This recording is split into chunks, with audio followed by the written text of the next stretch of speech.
بسم الله الرحمن الرحيم، والصلاة والسلام على سيدنا محمد وعلى آله وصحبه أجمعين. حبايب قلبي عاملين ايه؟ يا رب تكونوا بخير وفي أحسن حال. هنعمله مع بعض النهاردة ميكس موز وفراولة. هنعمله عصير كده لذيذ كده وبسيط.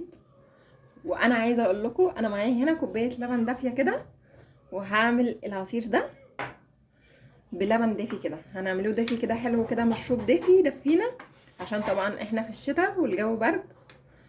فجربتوا ان انتوا تشربوه دافي، جربوا ان انتوا تشربوه دافي وان شاء الله يعجبكم.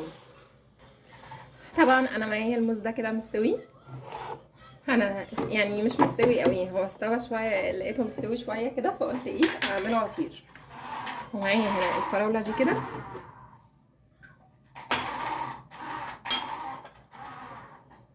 وهنزل بربع كوبايه السكر ده كده،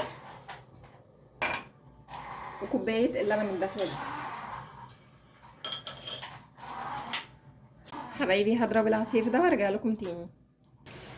نصلي كده على سيدنا محمد، ونقول اللهم صل وسلم وزد وبارك على سيدنا محمد خاتم الانبياء والرسل.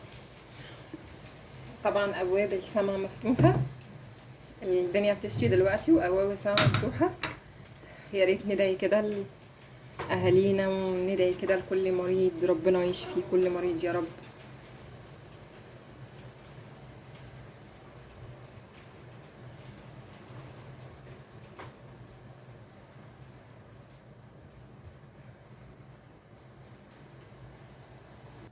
حبايب قلبي ده المشروب اهو الدافي اهو بعد ما خلصناه. عايزه اقول لكم ميكس كده دافي كده رهيب. اتمنى يكون الفيديو عجبكم النهارده، وما تنسوش الاشتراك